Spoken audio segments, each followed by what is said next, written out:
تو وہ ریگنگ کرواتی ہے. تو چاہے آپ انتخابات کے حوالے سے بات کریں یا سیاسی جماعتوں کے اندر بات کریں, یہ ایک نارم بن گیا ہے جو ہم اس کو تنقید کرتے ہیں لیکن اس کو کوئی فرق نہیں پڑتا. جہاں تک پاکستان تحریک انصاف کی بات ہے, یہ خبریں آپ نے جیسے بتایا بالکل گردش کری ہے کہ خبر تو یہی ہے کہ عمران خان صاحب خود حصہ نہیں لیں گے. ظاہر ہے اس کی بنیادی وجہ تو ایک ہی نظر آ رہی ہے کہ ان کو نااہلی کی سزا حالانکہ معطل ہو چکی ہے وہ ملی ہوئی ہے. تو اگر ان کو الیکٹ کر دیا جائے تو پھر آگے پارٹی کا پھر کیا بنے گا, کیا وہ اس کو دے گی الیکشن کمیشن آف پاکستان, تو یہ کچھ آبویسلی فیکٹرز ہیں جس کی بنیاد پر شاید یہ بات چل رہی ہے. جہاں تک ان کی ریپلیسمنٹ کی بات ہے, اب دلچسپ بات یہ ہوگی کہ ریپلیسمنٹ کون ہو سکتا ہے. اب ظاہر ہمیں آگے دیکھنا ہوگا. آپ نے اس سے پہلے بات کی, ہو بھی سکتا ہے ظاہر ہے جو بھی ریپلیسمنٹ ہو وہ ایسا شخص ہو یا ایسی شخصیت ہو جس پر عمران خان صاحب بہت اعتبار کرتے ہوں. اکثر اوقات یہی ہوتا ہے اور سیاسی جماعتوں میں شاید اسی وجہ سے موروثی سیاست پہ جو تنقید ہوتی ہے وہ چلتی رہتی ہے کہ رشتہ دار ہوتے ہیں تو سمجھا جاتا ہے کہ ان پر اعتبار زیادہ کیا جا سکتا ہے بنسبت جو باقی دیگر لیڈرز ہیں. تو کچھ خبریں یہی ہیں کہ شاید کوئی ان کی بہن ہو سکتی ہیں یا کوئی ایسے لوئل جو اس وقت پارٹی لیڈرز ہیں ان میں بھی ہو سکتے ہیں جو ابھی تک عمران خان صاحب کے بیانیے اور پارٹی کے ساتھ جڑے ہوئے ہیں, لیکن ان کی ظاہر ہے وہ ڈمی ہی رہیں گے. تو یہ ایک ایکسرسائز جو ہے وہ فارم ہے, اس میں کوئی سبسٹنس نہیں ہے, صرف تاکہ الیکشنز میں حصہ بھی لے سکیں, بلے کا سمبل بھی رہے اور آگے بڑھ سکیں. اس قسم کے گن پوائنٹ کی وجہ سے کہتے ہیں نا شادی بھی جو بندوق کی نوک پہ ہوتی ہے تو اس کا کیا فائدہ ہوتا ہے. میرے خیال میں کہ الیکشنز بھی اس طرح بندوق کی نوک پہ ہوں تو ان کا کوئی فائدہ نہیں ہے, کوئی سبسٹنس تو نہیں ہے. لیکن پہلی بات تو یہ ہے کہ قانون کے مطابق ہر سیاسی جماعت اپنے اندر انٹرا پارٹی الیکشن کرانے کی پابند ہے. وہ شفاف ہیں یا نہیں ہیں, اس سیاسی جماعت کے آئین اور قانون کے مطابق ہیں یا نہیں ہیں, یہ سوالات اپنی جگہ موجود ہیں. لیکن الیکشن کمیشن ہر سیاسی جماعت کو اپنے اندر انٹرا پارٹی الیکشن کرانے کا شوکہ جاری کرتا ہے اور بر وقت سب نے کرانے ہوتے ہیں. تو اس میں گن پوائنٹ والی بات تو نہیں ہے. ان کے ڈیو تھے, وہ نہیں کرا رہے تھے, ان کو بغیر الیکشن کمیشن کے شو کاز کے کرا لینے چاہیے تھے. جب آپ کے ڈیو تھے تو آپ نے ضرور اس بات کا انتظار کرنا ہے کہ ہمیں شو کاز مل جائے, اور گن جب تک ہماری کن پٹی پہ نہیں آئے گی ہم کام نہیں کریں گے. تو اگر آپ کے انٹرا پارٹی الیکشنز آپ کے کانسٹیٹیوشن کے مطابق ڈیو ہیں تو آپ کو بر وقت کرانے چاہیے. اس میں ایسی کون سی بات ہے, آپ بھی تو آپ کرا رہے ہیں نا, تو آپ بغیر شو کاز کے کرا لیتے تو زیادہ اچھی جماعت, سیاسی جماعت ہم آپ کو سمجھتے. دوسری بات یہ ہے کہ چیئرمین پی ٹی آئی کی سزا معطل ہے, لیکن پاکستان کے قانون کے تحت سزا معطل ہونے سے نااہلی ختم نہیں ہوتی, نااہلی برقرار رہتی ہے اگر سزا معطل ہو بھی جائے. تو وہ نااہل ہیں, اسی لیے وہ چیئرمین کا الیکشن نہیں لڑ رہے ہیں, کیونکہ اگر نااہل چیئرمین ہوگا تو بلے کا نشان نہیں ہوگا. جیسے کہ نواز شریف کے لیے سینیٹرز کے نشان چھین دیے گئے تھے, جیسے کہ بے نظیر بھٹو نے پی بنائی کیونکہ وہ خود کنوکٹ تھیں اور وہ نہیں چلا سکتی تھیں, انہیں امین فہیم کو آگے لانا پڑا. تو یہ کوئی ایسی بات تو نہیں ہے کہ جو تحریک انصاف کے ساتھ ہو رہی ہے اور باقی سیاسی جماعتیں اس عمل سے گزری نہیں ہیں. لا آف دی لینڈ ہے, سب کو اس میں سے گزرنا پڑتا ہے. کوئی لا یہاں تو عمران خان اپنے دور میں بدل دیتے یہ قانون, لیکن تب ان کو سوٹ کر رہا تھا کیونکہ ان کے مخالف نواز شریف پر لاگو تھا. وہ یہ بھول رہے تھے کہ ایک دن ان پر بھی لاگو ہو جائے گا. اب وہ چیئرمین نہیں ہے تو کون چیئرمین ہوگا, یہ $1 ملین کوشچن ہے. کچھ لوگوں کا خیال ہے کہ علیمہ خان چیئرمین ہوں گی تو پی ٹی آئی چل سکتی ہے, الیکشن کیمپین چلا سکتی ہے. کوئی بیرسٹر گوہر خان کا نام لے رہا ہے. کچھ لوگوں کا خیال ہے کہ اگر پرویز الہی صدر ہو سکتے ہیں تو چیئرمین کیوں نہیں ہو سکتے ہیں. کچھ بشرا بی بی کا نام لے رہے ہیں. تو ابھی کچھ جگہ بیرسٹر گوہر خان کا نام آ رہا ہے کہ جی وہ خاندان سے کوئی نہیں ہوگا, لیکن کچھ جگہوں پہ بات ہوئی ہے وہ کہہ رہے ہیں علیمہ خان بہت ہاٹ فیوریٹ کینڈیڈیٹ ہیں. تو ایک چیئرمین تو انہیں لانا پڑے گا, جو میں کافی عرصے سے کہہ رہا تھا, اگر انہوں نے الیکشنز میں جانا ہے. اور کون ہوگا وہ چیئرمین جس پر عمران خان 100% اعتبار کریں گے. نواز شریف نے شہباز شریف پر کیا تھا, بے نظیر بھٹو نے مختوم امین فہیم پر کیا تھا, تو اب عمران خان کس کے اوپر کریں گے؟ عامر صاحب آپ کو کیا لگتا ہے؟ یہ دیکھیں، یہ اعتبار کرنے والی بات جو ہے نا مزمل، یہ مجھے لگتا ہے کہ یہ پاکستانی سیاستدانوں کا جو پرسنل کلچر ہے نا، یہ اس سے بڑی جڑی ہوئی ہے. حالانکہ اگر آپ اس کو آبجیکٹیولی دیکھیں تو انٹرا پارٹی ایک اچھے اور منظم انٹرا پارٹی الیکشنز کرانے سے پارٹی لیڈرشپ کا کام مشکل نہیں ہوتا، آسان ہوتا ہے. لیکن یہاں خدا جانے کہ کیا ان کو پرابلم ہے کہ یہ اس کو اپنے لیے ایک پوٹینشیل تھریٹ سمجھتے ہیں کہ یہ نہ ہو کہ کل کوئی بندہ جو اوپر آئے وہ کہے کہ جی مجھے تو پوری پارٹی نے منتخب کیا ہے، آپ کون ہوتے ہیں، اور وہ ان کے سامنے آ کر نہ کھڑا ہو جائے. اور یہ بات مجھے بہت زیادہ عجیب لگتی ہے مزمل، کیونکہ اگر ایم ایل این کا ہی ووٹ ہوتا اور وہ پارٹی کا ووٹ ہوتا پاکستان کے اندر سارے کا سارا، تو پھر نواز شریف کو اتنی محنت سے واپس لانے کی کیا ضرورت تھی اس کیمپین کے لیے؟ اگر پیپلز پارٹی کی پارٹی کا ووٹ ہوتا تو کیا وجہ تھی کہ ایک محترمہ بینظیر بھٹو کی شہادت کے بعد ایک ٹین ایج بچے کو جو ہے اس کی قیادت تھوپنی پڑی؟ تو پارٹی لیڈرز کو اپنے اوپر، حالانکہ ان کی اپنی فالوئنگ ہوتی ہے، ان کی اپنی سپورٹ ہوتی ہے، بٹ خدا جانے ان کو اپنے اوپر یہ اعتبار کیوں نہیں ہوتا کہ جتنی زیادہ ہم منظم کریں پارٹی اور جتنی زیادہ ایک سیکنڈ ٹیئر لیڈرشپ کو اسٹرانگ بنائیں تو اس سے پارٹی بھی مضبوط ہوگی اور وہ خود بھی مضبوط ہوگی. اب یہ چیز دیکھیں ہم نے عمران خان میں تو نہیں دیکھی ہے. ان کی بھی، حالانکہ ان کے ساتھ تو یہ اور بھی زیادہ واضح تھا کہ پی ٹی آئی کو ووٹ جب ڈالا تھا تو کسی نے اسد عمر کو تو نہیں ووٹ ڈالا تھا نا جی، پرویز خٹک کا تو کسی نے نہیں ووٹ ڈالا تھا اس وقت، سب نے عمران خان کو ووٹ ڈالا تھا وہاں پہ. تو لیکن ہمیں ان میں کبھی بھی، اور وہ اپنے آپ کو مختلف بھی کہتے ہیں، وہ کہتے ہیں کہ ان کی سیاست بھی مختلف ہے باقی سیاسی جماعتوں سے.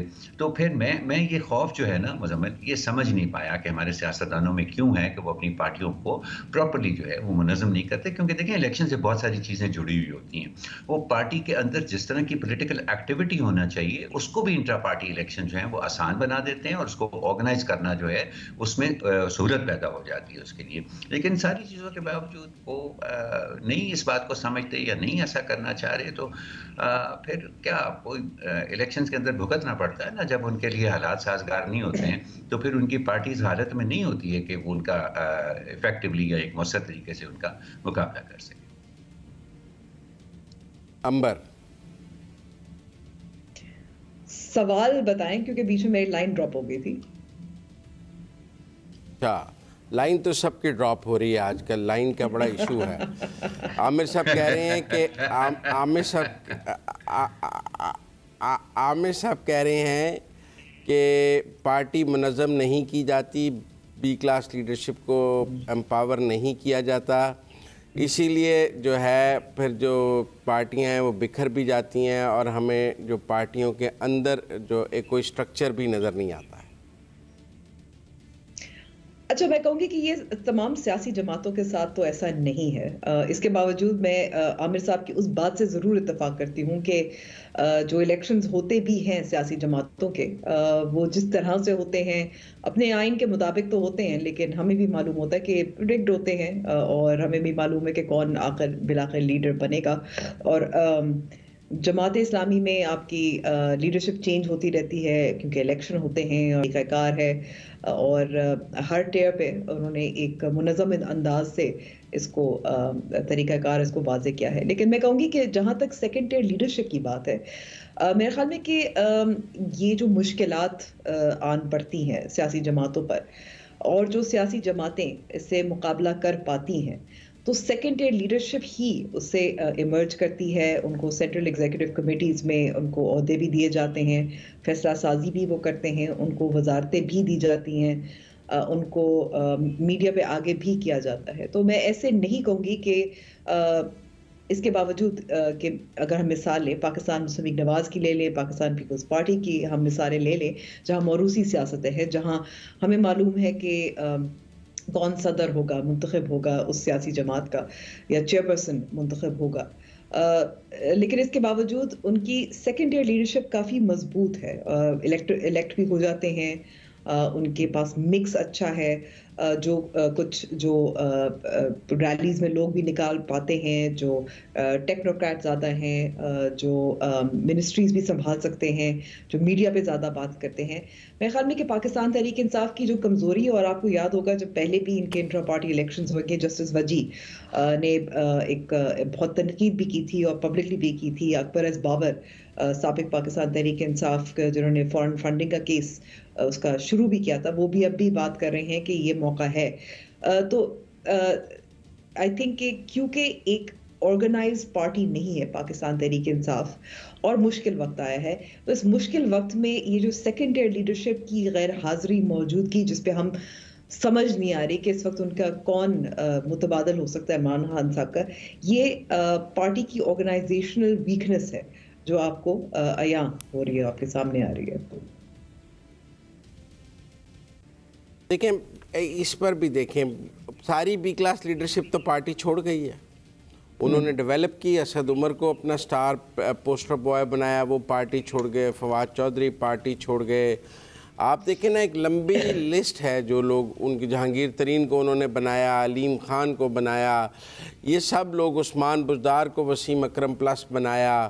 کتنے لوگ انہوں نے ڈیولپ کیے، مطلب شہباز گل، شہزاد اکبر، فردوس عاشق اوان، یہ سارے سٹارز تھے نا جی پی ٹی آئی کے. تو یہ سارے سٹارز جو ہیں یہ یا پی ٹی آئی چھوڑ گئے ہیں یا ملک چھوڑ گئے ہیں. تو اس وقت جو سب سے بڑا پرابلم پی ٹی آئی کے ساتھ ہے، جو اس سے پہلے سیاسی جماعتوں کے ساتھ نہیں رہا، وہ یہ ہے کہ 70% پارٹی چھوڑ گئی ہے اور 30% ملک چھوڑ گئی ہے، کیونکہ زیادہ چھوڑ گئے ہیں اور جانے والوں کی تعداد کم ہے، 70-30 ہے. تو آپ جس بی کلاس کو مضبوط کرنے کی بات کر رہی ہیں، سیکنڈ ٹیئر کو بات کر رہی ہیں، تو عمران خان کے پاس تو اویلیبل ہی نہیں ہے. ان کے تو سٹار اب 3-4 وکیل رہ گئے ہیں جو ان کے کیس لڑ رہے ہیں. صبح کیس لڑتے ہیں، شام ٹی وی پر بیٹھ جاتے ہیں، کیونکہ پولیٹیکل لیڈرشپ ان کے پاس ہے ہی نہیں. کہاں ہیں شبلی فراز کوئی پوچھے جو وفاقی وزیر اطلاعات ہوتے تھے؟ کہاں ہیں باقی لوگ جن کے جو روزانہ ہمیں نظر آتے تھے؟ نہیں آتے نا. تو اس لیے یہ جو بی کلاس لیڈرشپ کی آپ نے پوری تھیوری پیش کی ہے، وہ پی ٹی آئی پر تو لاگو نہیں ہوتی ہے. ان کی تو بی کلاس نے پارٹی چیئرمین سے ریوولٹ کر کے کہ آپ کی پالیسی غلط ہے. میں نے تو یہی کہا نا کہ اب یہ ٹھیک ہے کہ کل جلسے میں انہوں نے بنیادی کمزوری ہے، اور کیونکہ عمران خان صاحب نے آرگنائزیشن کو مضبوط نہیں کیا، اور میرے خیال میں کہ اعتبار بھی نہیں تھا سیکنڈ ٹیئر لیڈرشپ پر. اب بہت سو کو مثال کے طور پر اگر آپ شاہ محمود قریشی کو دیکھ لیں، اگر آپ ایک اور مثال اگر ہم لیں تو بہت سارے ایسے ہیں جو عہدے چاہتے تھے لیکن ان کو ملے نہیں تھے جو چاہتے تھے. پرویز خٹک کو ہی دیکھ لیں، چھوڑ گئے پارٹی، اپنی پارٹی بنا لی، لیکن اتنے عرصے سے ساتھ اکٹھا کام بھی کیا، ان کے چیف منسٹر بھی رہے، لیکن اعتبار نہیں کیا نا. دوسرا مزمل ایک بات یہاں پہ بار اعتبار کی نہیں کہ اگر آپ کو اس وقت ان کے سیکنڈ ٹیئر لیڈرشپ نہیں نظر آ رہی اور جو یا پارٹی چھوڑ گئی ہے یا ملک چھوڑ گئی ہے، تو مزمل یہی وجہ ہے کہ یہ لوگ گئے ہیں. دیکھیں اگر آپ کی سیکنڈ ٹیئر لیڈرشپ مضبوط ہوتی ہے نا، تو آپ رانا ثناء اللہ کا، حنیف عباسی کا آپ ایگزامپل لیں، آپ یوسف رضا گیلانی کا ایگزامپل لیں. یہ جیل نہیں گئے ہیں، ان کے اوپر مقدمے نہیں ہوئے، ان کو سزائیں نہیں دی گئی ہیں، انہوں نے جیل کاٹی ہے، لیکن یہ گئے نہیں ہیں کیونکہ نسبتاً ان کی سیکنڈ ٹیئر لیڈرشپ ان پارٹیوں کی زیادہ مضبوط ہے. اور آج اگر عمران خان صاحب اپنے آس پاس دیکھتے ہیں تو انہیں کوئی نہیں نظر آتا. اس کی وجہ یہی ہے کہ انتظامی طور پہ انہوں نے اپنی پارٹی کو ایک مجمع اور ایک جتھے سے بدل کر ایک منظم پارٹی بنانے کی کبھی کوشش ہی نہیں کی ہے. میں سمجھتا ہوں ابھی بھی وہ اس کا آغاز کر سکتے ہیں. ٹھیک ہے، جو چھوڑ کے چلے گئے جو چلے گئے، ان کی سپورٹ ہے پاکستان میں، وہ نئی لیڈرشپ کو بھی سامنے لا سکتے ہیں. لیکن وہ 27 سال جو سیاست کرنے کا وہ دعویٰ وہ جو کرتے ہیں، اس میں جو کام سب سے پہلے انہیں نہیں کرنا چاہیے تھا، وہ جب انہوں نے نہیں کیا نا، تو آج جو آپ دیکھ رہے ہیں یہ اس کا نتیجہ ہے. نہیں، میں اس کو اور طرح دیکھتا ہوں. میں نہیں متفق آپ سے عامر صاحب. اب ایک بریک کا کار ہے، 1 منٹ بات پوری کر لینے دیں. دیکھیں نا، اب پرسوں کے انہوں نے اپنے جلسے میں پاک فوج زندہ باد، شہداء زندہ باد کے نعرے لگائے ہیں، اور انہوں نے کہا ہے کہ دیکھیں تحریک انصاف کے جلسے میں فوج زندہ باد کے نعرے لگ رہے ہیں.